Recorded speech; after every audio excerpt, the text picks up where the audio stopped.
Hi hello friends, welcome back to MRL study studio ಚಾನಲ್ಗೆ ತಮಗೆಲ್ಲರಿಗೂ ಸ್ವಾಗತಿಸುತ್ತಾ ನಾನು ಇವತ್ತಿನ ತರಗತಿಯಲ್ಲಿ ದೈಹಿಕ ಶಿಕ್ಷಣ ಶಿಕ್ಷಕರ ಒಂದು ನೇಮಕಾತಿಗೆ ಸಂಬಂಧಪಟ್ಟಂತಹ ತರಗತಿಯನ್ನು ಮಾಡ್ತಾಯಿದ್ದೀನಿ. ಆಹಾರ ಇದು ಒಂದು ಅನಟಮಿಯಲ್ಲಿ ಬರುವಂತಹ ಲೆಸನ್ ಆಗಿರ್ತೈತೆ, ಅಂದರೆ ಶರೀರರಚನಾಶಾಸ್ತ್ರದಲ್ಲಿ ಬರುವಂಥ ಒಂದು ಟಾಪಿಕ್ ಇದು. ಈ ಹಿಂದೆ ನಾನು 1 ರಿಂದ 7 ಕಂಪ್ಲೀಟ್ ಮಾಡಿದ್ದೀನಿ. ಇದು 8ನೇದು ಟಾಪಿಕ್ ಕೂಡ ಆಹಾರ ಕೂಡ ಕಂಪ್ಲೀಟ್ ಮಾಡಿದ್ದೀನಿ. ಈ ಒಂದು ಆಹಾರ ಎಂಬ ಒಂದು ಟಾಪಿಕ್ ಮೇಲೆ ಇವತ್ತಿನ ತರಗತಿಯನ್ನು MCQ ಮಾಡ್ತಾಯಿದ್ದೀನಿ. ಅಂದರೆ ಈ ಒಂದು ಟಾಪಿಕ್ಗೆ ಸಂಬಂಧಪಟ್ಟಂತಹ ಪ್ರಶ್ನೋತ್ತರಗಳನ್ನು ಈ ಒಂದು ತರಗತಿಯಲ್ಲಿ ಬಿಡಿಸೋಣ.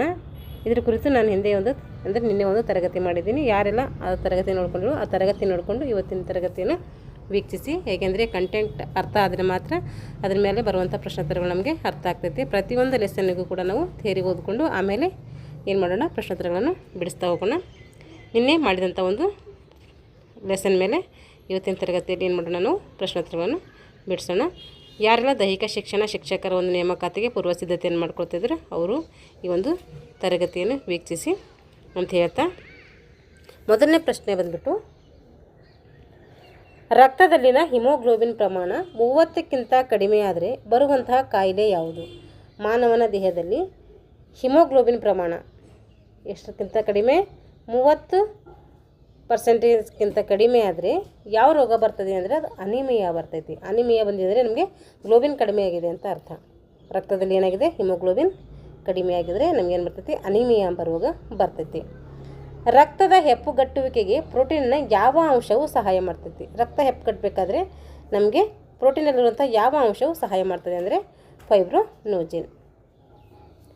ಹಿಮೋಗ್ಲೋಬಿನ್ನಲ್ಲಿರುವಂತಹ ಲೋಹದ ಅಂಶ ಯಾವುದು ಅಂದರೆ ಅದು ಕಬ್ಬಿಣ. ಇದರ ಕಬ್ಬಿಣದ ಸೂತ್ರ Fe.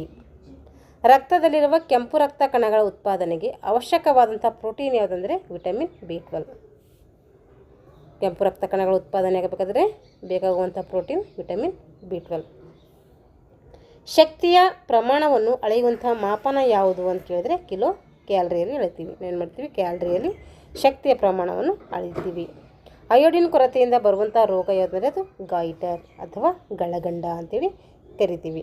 ಅಯೋಡಿನ್ ಕೊರತೆ ಅಂದರೆ ನಮ್ಮ ಆಹಾರದಲ್ಲಿ ಉಪ್ಪಿನ ಪ್ರಮಾಣ ಕಡಿಮೆ ಆದರೆ ಏನು ಬರ್ತೈತೆ, ನಮಗೆ ಗಾಯ್ಟರ್ ಅಥವಾ ಗಳಗಂಡ ರೋಗ ಬರ್ತೈತೆ. ಜೀವಸತ್ವ C ಅಧಿಕ ಪ್ರಮಾಣದಲ್ಲಿರುವುದು ಯಾವುದರಲ್ಲಿ ಅಂದರೆ ಹುಳಿ ಪದಾರ್ಥ ಎಲ್ಲಿ ಇರುತ್ತೆ ಅಲ್ಲೆಲ್ಲ ವಿಟಮಿನ್ C ಇರುತ್ತೆ. ಆದರೆ ಅಧಿಕವಾಗಿ ಇರುವುದು ಎಲ್ಲಿ ಅಂದರೆ ನಿಂಬೆಹಣ್ಣಿನಲ್ಲಿ. ಜೀವಸತ್ವ C ಯ ಇನ್ನೊಂದು ಹೆಸರು ಯಾವುದಂದರೆ ಅಸ್ಕಾರ್ಬಿಕ್ ಆಮ್ಲ. ಇದರ ರಾಸಾಯನಿಕ ಹೆಸರು ಅಥವಾ ಇನ್ನೊಂದು ಹೆಸರು ಅಂತೇಳಿ ನಾವು ಕರಿತೀವಿ.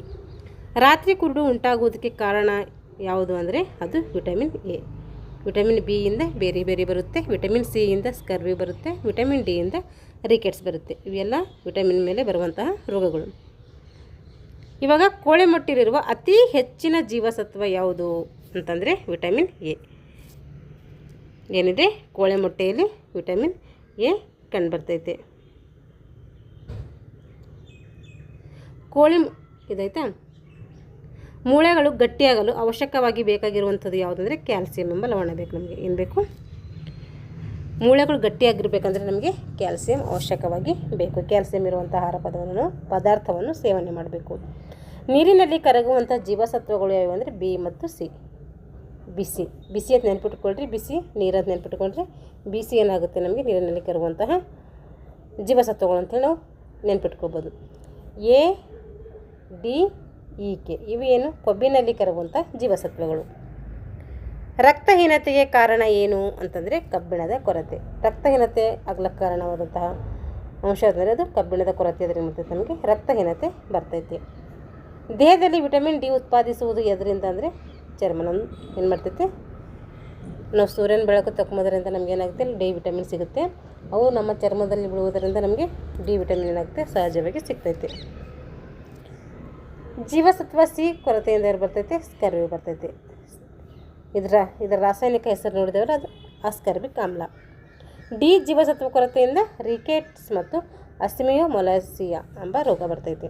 ರಿಕೆಟ್ಸ್ ಬರುವುದು ಮಕ್ಕಳಿಗೆ. ರಿಕೆಟ್ಸ್ ಏನು ಬರ್ತೈತೆ, ಮಕ್ಕಳಿಗೆ ಬರ್ತೈತೆ. ದೊಡ್ಡವರಲ್ಲಿ ಅಸ್ಮಿಯೋಮೆಲಾಸಿಯಾ ಎಂಬ ರೋಗ ಕಂಡುಬರ್ತೈತೆ. ಮತ್ತು ಇದು ದೊಡ್ಡರಿಗೆ ಮಕ್ಕಳಿಗೆ ಇದು ಕನ್ಫ್ಯೂಸ್ ಆಗುತ್ತೆ. ಮಕ್ಕಳು ಬಂದರೆ ಮಕ್ಕಳಿಗೆ ಡಿ ವಿಟಮಿನ್ ಕೊರತೆಯಿಂದ ಬರುವಂಥ ರೋಗ ಅಂದರೆ ರಿಕೆಟ್ಸ್. ದೊಡ್ಡವರಿಗೆ ಡಿ ವಿಟಮಿನ್ಸ್ ಕೊರತೆ ಅದು ಏನು ಬರ್ತೈತೆ, ಅಸ್ಮಿಯೋಮೆಲಾಸಿಸ್ ಎಂಬ ರೋಗ ಬರ್ತೈತೆ. ಜೀವಸತ್ವ B ಇಂದ ಯಾವ್ದು ಬರ್ತೈತೆ ಅಂದರೆ ಬೇರೆ ಬೇರೆ. ಜೀವಸತ್ವ ಬಿ ಕೊರತೆ ಆದರೆ ನಮಗೆ ಬೇರೆ ಬೇರೆ ರೋಗ ಬರ್ತೈತೆ. ಎ ಕೊರತೆ ಆದರೆ ಏನಂತ ನೋಡ್ತೀವಿ, ಇರುಳು ಕುರುಡು. ಬಿ ಕೊರತೆ ಆದರೆ ಬೇರೆ ಬೇರೆ. ಸಿ ಕೊರತೆ ಆದರೆ ಸ್ಕರ್ವಿ. ಡಿ ಕೊರತೆ ಆದರೆ ರಿಕೆಟ್ಸ್. ಈ ಥರ ನೆನ್ಪಿಟ್ಕೊಳ್ಳಿ. ರಕ್ತ ಹೆಪ್ಪುಗಟ್ಟುವಿಕೆಯಲ್ಲಿ ಸಹಾಯವಾಗುವಂಥ ಜೀವಸತ್ವ ಎಂದರೆ ಕೆ. ವಿಟಮಿನ್ ಕೆ ಏನು ಮಾಡ್ತೈತೆ, ನಮ್ಮ ರಕ್ತ ಹೆಪ್ಪುಗಟ್ಟೈತೆ. ನಮ್ಮ ಗಾಯವಾದಾಗ ರಕ್ತ ಹೆಪ್ಪುಗಟ್ಟಬೇಕಂದ್ರೆ ಅಲ್ಲಿ ವಿಟಮಿನ್ ಕೆ ಇರಬೇಕು. ಲಿಪಿಡ್ಗಳಿಗೆ ಹೀಗೂ ಕರೀತಾರೆ. ಹೇಗೆ ಕರೀತಾರೆ ಅಂದರೆ ಟ್ರೈಗ್ಲಿಸರೈಡ್ಗಳಂತೇಳಿ. ಟ್ರೈಗ್ಲಿಸರೈಡ್ಗಳಂತೇಳಿ ಯಾವುದು ಕರೀತಾರೆ, ಲಿಪಿಡ್ಗಳನ್ನು ಕರೀತಾರೆ. ಮಾನವನ ದೇಹದಲ್ಲಿ ಆಹಾರದಿಂದ ತಯಾರಾಗುವ ಶಕ್ತಿ ಘಟಕವನ್ನು ಏನೇನು ಕರಿತೀವಿ ಅಂದರೆ ಅದು ಕ್ಯಾಲ್ರಿ ಅಂತೇಳಿ ಕರಿತೀವಿ. ಶಕ್ತಿ ಅಳೆಯುವಂಥ ಮಾಪನ ಕೂಡ ಕ್ಯಾಲ್ರಿನೇ ಆಗಿರುತ್ತೆ. ಹೃದಯ ರೋಗ ಬರುವಲ್ಲಿ ಯಾವುದರ ಬಳಕೆ ಪ್ರಮುಖ ಪಾತ್ರ ವಹಿಸ್ತದೆ ಅಂದರೆ ಕೊಬ್ಬಿನ ಪದಾರ್ಥಗಳು ತಿನ್ನುವುದರಿಂದ ನಮಗೆ ಏನಾಗ್ತದೆ, ಕೊಲೆಸ್ಟ್ರಾಲ್ ಹೆಚ್ಚಾಗಿ ಅಲ್ಲಿ ಹೃದಯ ರೋಗ ಉಂಟಾಗ್ತೈತೆ, ಅಂದರೆ ಹಾರ್ಟ್ ಅಟ್ಯಾಕ್ ಆಗುತ್ತೆ. ಇವಾಗ ಟ್ರೈಗ್ಲಿಸರೈಡ್ ಮಾನವನ ದೇಹದಲ್ಲಿ ಇದರ ವಿಭಜನೆಯಿಂದ ಉಂಟಾಗ್ತದ ಅಂತಂದರೆ ಅದು ಕೊಬ್ಬಿನ ವಿಭಜನೆಯಿಂದ ಉಂಟಾಗ್ತದೆ. ಅಯೋಡಿನ್ ದಾಸ್ತಾನು ಮಾಡುವಂಥ ಗ್ರಂಥಿ ಯಾವುದು ಅಂದರೆ ಥೈರಾಯ್ಡ್. ಅಯೋಡಿನ್ ಕೊರತೆ ಆದರೆ ಬರುವಂಥ ರೋಗ ಯಾವುದಂದರೆ ಅದು ಗಳಗಂಡ ರೋಗ. ನಮಗೆ ಥೈರಾಯ್ಡ್ ಗ್ರಂಥಿ ಕೂಡ ಅಯೋಡಿನ್ ಕೊರತೆಯಿಂದಲೇ ಬರ್ತೈತೆ. ಅದನ್ನು ಹೇಳ್ತೀವಿ ಅಯೋಡಿನ್ ದಾಸ್ತಾನು ಮಾಡುವಂಥ ಗ್ರಂಥಿ ಅಂಥೇಳಿ ಕರಿತೀವಿ. ಬೆಳಗಿನ ಸಮಯದಲ್ಲಿ ಸೂರ್ಯನ ಕಿರಣದಿಂದ ದೊರೆಯುವಂತಹ ವಿಟಮಿನ್ ಯಾವುದಂದರೆ ಡಿ ವಿಟಮಿನ್. ಡಿ ವಿಟಮಿನಿಂದ ನಾವೇನು ಮಾಡ್ಬೋದು, ಚರ್ಮದ ಕಾಂತಿಗೆ ಏನಾಗ್ತೈತೆ, ಸಹಾಯಕ ಆಗ್ತೈತೆ. ಅದಕ್ಕೆ ಬೆಳಗಿನ ಟೈಮಿನಲ್ಲಿ ಅಂದರೆ ಬೆಳಗ್ಗೆಯಿಂದ 6 ಗಂಟೆಯಿಂದ 8 ಗಂಟೆ ಸುಮಾರಲ್ಲಿ ಏನು ಮಾಡಬೇಕು, ಸೂರ್ಯನಿಂದ ಬರುವಂಥ ಕಿರಣಗಳು ನಾವು ತೆಗೆದುಕೊಂಡ್ರೆ ಏನಾಗುತ್ತೆ, ನಮಗೆ ಅಲ್ಲಿ ವಿಟಮಿನ್ ಡಿ ಸಿಗ್ತೈತೆ. ಆಮೇಲೆ 9 ಗಂಟೆ ಮೇಲಾದರೆ ಎಲ್ಲ ಏನಾಗುತ್ತೆ, ಅಲ್ಲಿ ಬಿಸಿಲು ಇರ್ತೈತೆ. ಆ ಟೈಮಲ್ಲಿ ನಮಗೆ ಸೂರ್ಯನ ವಿಟಮಿನ್ ಅಂದರೆ ಡಿ ವಿಟಮಿನ್ ಸಿಗೋದಿಲ್ಲ ಅಲ್ಲಿ. ಲಿಪಿಡ್ಸ್ ನ್ಯೂನತೆಯಿಂದ ಬರುವಂತಹ ರೋಗ ಯಾವುದು ಅಂದರೆ ಪೈನೋಡರ್ಮ್. ಲಿಪಿಡ್ಸ್ ಕೊರತೆ ಆದರೆ ನಮಗೆ ನಮ್ಮ ದೇಹದಲ್ಲಿ ಲಿಪಿಡ್ಸ್ ಇಲ್ಲ ಅಂದರೆ ಏನು ಬರ್ತೈತೆ, ಪೈನೋಡಮ್ಮ ಎಂಬ ರೋಗ ಬರ್ತೈತೆ. ಜೀವಸತ್ವ B12ನಿಂದ ಬರುವಂತಹ ರೋಗ ಯಾವುದಂದರೆ ಫೋಟೋಫೋಬಿಯಾ. B12 ಕಡಿಮೆ ಇದ್ದರೆ ಬರುವಂಥ ರೋಗ ಫೋಟೋಫೋಬಿಯಾ. ನೀರಿನಲ್ಲಿ ಕರಗದ ಪ್ರೋಟೀನ್ಗಳನ್ನು ಸಣ್ಣ ಕರಳಿನ ಯಾವ ಕಿಣ್ವದ ಸಹಾಯದಿಂದ ಏನು ಮಾಡ್ತೀವಿ ನಾವು ಆಮ್ಲಗಳಾಗಿ ವಿಭಜನೆ ಮಾಡ್ತೀವಿ ಅಂತಂದರೆ ಅದು ಪೆಪ್ಟಿಡೈಡ್ ಎಂಬ ಒಂದು ಆಮ್ಲದಿಂದ ಏನು ಮಾಡ್ತೀವಿ, ಅಮೈನೋ ಆಮ್ಲಗಳಾಗಿ ವಿಭಜನೆ ಆಗ್ತವೆ. ಎಣ್ಣೆಯಲ್ಲಿ ಕರಗುವಂಥ ಜೀವಸತ್ವಗಳು ಯಾವುದಂದರೆ ABEK. ಇವೇನು ಎಣ್ಣೆಯಲ್ಲಿ ಕರಗ್ತವೆ. ಎಣ್ಣೆಯಲ್ಲಿ ನೋಡಿ, BC ಏನು ನೀರಿನಲ್ಲಿ ಕರಗುವಂಥ ವಿಟಮಿನ್ಗಳು, ADEK ಏನು ಇವು ಕೊಬ್ಬಿನಲ್ಲಿ ಕರಗುವಂಥ ಜೀವಸತ್ವಗಳು, ABEK ಇವು ಏನು ಎಣ್ಣೆಯಲ್ಲಿ ಕರಗುವಂಥ ವಿಟಮಿನ್ಗಳು. ನೋಡಿ, ಇವೆಲ್ಲ ಸ್ವಲ್ಪ ನೆನ್ಪಿಟ್ಕೋಬೇಕು ನಾವು ಕೇರ್ಫುಲ್ಲಾಗಿ. ಹಾಲು ಉಣಿಸುವ ತಾಯಂದಿರಿಗೆ ಒಂದಿನಕ್ಕೆ ಎಷ್ಟು ವಿಟಮಿನ್ ಡಿ ಬೇಕು ಅಂತಂದರೆ ಅವರಿಗೆ 400 ಏನು ಬೇಕು, ವಿಟಮಿನ್ ಬೇಕು. ಪಪ್ಪಾಯಿ ಮತ್ತು ನಿಂಬೆಹಣ್ಣಿನಲ್ಲಿ ಇರುವಂತಹ ವಿಟಮಿನ್ ಯಾವುದಂದರೆ ಸಿ. ನಾವು ನೋಡಿರಿ, ನಿಂಬೆಹಣ್ಣು ಅಂದರೆ ಸಹಜವಾಗಿ ನಮಗೆ ಹುಳಿ ಅಂತೇಳಿ ಗೊತ್ತಿರುತ್ತೆ, ಆದರೆ ಪಪ್ಪಾಯಲ್ಲಿ ಏನಾಗುತ್ತೆ, ಕನ್ಫ್ಯೂಸ್ ಆಗುತ್ತೆ. ಪಪ್ಪಾಯಲ್ಲಿ ಏನಿರುತ್ತೆ, ಅದನ್ನು ಸ್ವಲ್ಪ ಹುಳಿ ಪ್ರಮಾಣ ಇರೋದರಿಂದ ಅಲ್ಲೂ ಕೂಡ ಏನಿರ್ತಂತೆ, ವಿಟಮಿನ್ ಸಿ ಇರ್ತೈತಂತೆ. ನೀರಿನಲ್ಲಿರುವ ಸೂಕ್ಷ್ಮಾಣು ಜೀವಿಗಳನ್ನು ನಾಶಪಡಿಸಬೇಕಂದ್ರೆ ನಾವು ಏನು ಬಳಸ್ತೀವಿ, ಯಾವುದು ಕೆಮಿಕಲ್ಸ್ ಬಳಸ್ತೀವಿ ಅಂದರೆ ಕ್ಲೋರಿನ್ ಎಂಬ ಅಂಶವನ್ನು ಬಳಸಿ ಏನು ಮಾಡ್ತೀವಿ, ನಾವು ನೀರನ್ನು ಶುದ್ಧೀಕರಣಗೊಳಿಸ್ತೀವಿ. ಕ್ರೀಡಾಪಟುಗಳಿಗೆ ಶಕ್ತಿಯನ್ನು ನೀಡುವ ಮುಖ್ಯ ಪೋಷಕಾಂಶ ಯಾವುದಂದರೆ ಕಾರ್ಬೋಹೈಡ್ರೇಟ್ಸ್ ನೀಡುವುದರಿಂದ ಕ್ರೀಡಾಪಟುಗಳಿಗೆ ಏನು ಸಿಗ್ತೈತೆ, ಕಾರ್ಬೋಹೈಡ್ರೇಟ್ಸ್ ಸಿಗ್ತೈತೆ. ಕಾರ್ಬೋಹೈಡ್ರೇಟ್ಸ್ನ ಮುಖ್ಯ ರೂಪ ಯಾವುದಂದರೆ ಗ್ಲುಕೋಸ್. ಕಾರ್ಬೋಹೈಡ್ರೇಟ್ಸ್ ಮುಖ್ಯವಾಗಿ ಎಲ್ಲಿ ಸಿಗ್ತದೆ, ನಮಗೆ ಗ್ಲುಕೋಸಿಂದ ಸಿಗ್ತೈತಿ. ಒಬ್ಬ ಮನುಷ್ಯನಿಗೆ ವಿಪರೀತ ವಾಂತಿ ಮತ್ತು ಭೇದಿಯಾಗುವುದರಿಂದ ಶರೀರದ ಮೇಲೆ ಆಗುವ ಪರಿಣಾಮ ಯಾವುದಂದರೆ ಅದು ನಿರ್ಜಲೀಕರಣ. ಏನಾಗ್ತದೆ, ವಿಪರೀತ ವಾಂತಿ ಮತ್ತು ಭೇದಿಯಾಗಿದ್ರೆ ಅಲ್ಲಿ ಏನಾಗುತ್ತೆ, ನಮ್ಮ ದೇಹದಲ್ಲಿ ನೀರೆಲ್ಲ ಹೋಗಿ ನಿರ್ಜಲೀಕರಣ ಆಗ್ತೈತಿ. ನೀರು ಅಧಿಕ ಆಗಿದ್ರೆ ಏನಂತೀವಿ, ಜಲೀಕರಣ ಅಂಥೇಳಿ ಕರಿತೀವಿ. ನೀರು ಹೊರಗೆ ಹೋಗಿದರೆ ನಿರ್ಜಲೀಕರಣ. ಸ್ನಾಯುಗಳ ಕಾರ್ಯಕ್ಷಮತೆಗೆ ಮುಖ್ಯವಾದ ಯಾವುದು ಅಂತಾರೆ ನೋಡ್ರಿ, ಇಲ್ಲಿ ಸ್ನಾಯುಗಳ ಕಾರ್ಯಕ್ಷಮತೆಗೆ ಮುಖ್ಯವಾದ ಇಂಧನ ಆಗಿರಬೇಕು. ಇಂಧನ ಯಾವುದಂದರೆ ಅದು ಗ್ಲುಕೋಸ್. ಅಯೋಡಿನ್ ಅಂಶ ಹೆಚ್ಚಾಗಿರುವುದು ಎಲ್ಲಿ ಅಂದರೆ ಅಡಿಗೆ ಉಪ್ಪು ಮತ್ತು ಕಡಲ ತೀರದ ಆಹಾರ ಪದಾರ್ಥಗಳು ಏನಾಗ್ತೈತೆ, ಅಯೋಡಿನ್ ಹೆಚ್ಚಾಗಿರ್ತೈತೆ, ಅಂದರೆ ಉಪ್ಪಿನ ಪ್ರಮಾಣ ಏನಾಗುತ್ತೆ ಜಾಸ್ತಿ ಆಗಿರುತ್ತೆ. ನಮ್ಮ ದೇಹದ ಶಕ್ತಿ ಸಂಗ್ರಹದ ಅತಿ ದೊಡ್ಡ ಭಂಡಾರ ಯಾವುದು ಅಂದರೆ ಅದು ಕೊಬ್ಬು. ಅದಕ್ಕೇನಂತೀವಿ ನಾವು ಕೊಬ್ಬಿಗೆ, ನಮ್ಮ ದೇಹದಲ್ಲಿರುವಂಥ ಅತಿ ಹೆಚ್ಚು ಶಕ್ತಿ ಯಾವುದು ಅಂದರೆ ಕೊಬ್ಬು. ಅದಕ್ಕೇನಂತೀವಿ, ಅದಕ್ಕೆ ದೊಡ್ಡ ಭಂಡಾರ ಅಂದರೆ ಶಕ್ತಿ ಸಂಗ್ರಹದ ಅತಿ ದೊಡ್ಡ ಭಂಡಾರ ಅಂಥೇಳಿ ಕರಿತೀವಿ. ವ್ಯಾಯಾಮಗಳಿಂದ ಸ್ನಾಯುಗಳಲ್ಲಿ ಉಂಟಾದಂತಹ ಸವಕಳಿಯನ್ನು ಸರಿಪಡಿಸಬೇಕಾದರೆ ಕ್ರೀಡಾಪಟುಗಳಿಗೆ ಅಗತ್ಯವಾಗಿ ನಾವು ಯಾವ ಪೋಷಕಾಂಶ ನೀಡಬೇಕು ಅಂದರೆ ಪ್ರೋಟೀನ್ ನೀಡಬೇಕು. ವ್ಯಾಯಾಮಗಳಿಂದ ಏನು ಮಾಡ್ತಾರೆ, ಮಕ್ಕಳು ಸಾಕಷ್ಟು ಏನು ಮಾಡ್ತಾರೆ, ಶ್ರಮ ಹಾಕಿರ್ತಾರೆ, ಅಲ್ಲೇನಾಗ್ತೈತೆ ಸ್ನಾಯುಗಳು ಸವಕಳಿ ಉಂಟಾಗ್ತೈತೆ. ಅದನ್ನು ಸರಿಪಡಿಸಬೇಕಾದ್ರೆ ನಾವು ಕ್ರೀಡಾಪಟುಗಳಿಗೆ ಏನು ಮಾಡ್ತೀವಿ, ಪ್ರೋಟೀನ್ ನೀಡ್ತೀವಿ. ಮತ್ತು ತಕ್ಷಣವಾಗಿ ಶಕ್ತಿ ಸಿಗಬೇಕಂತೇಳಿ ORS ಕೂಡ ಅಲ್ಲಿ ನೀಡ್ತೀವಿ.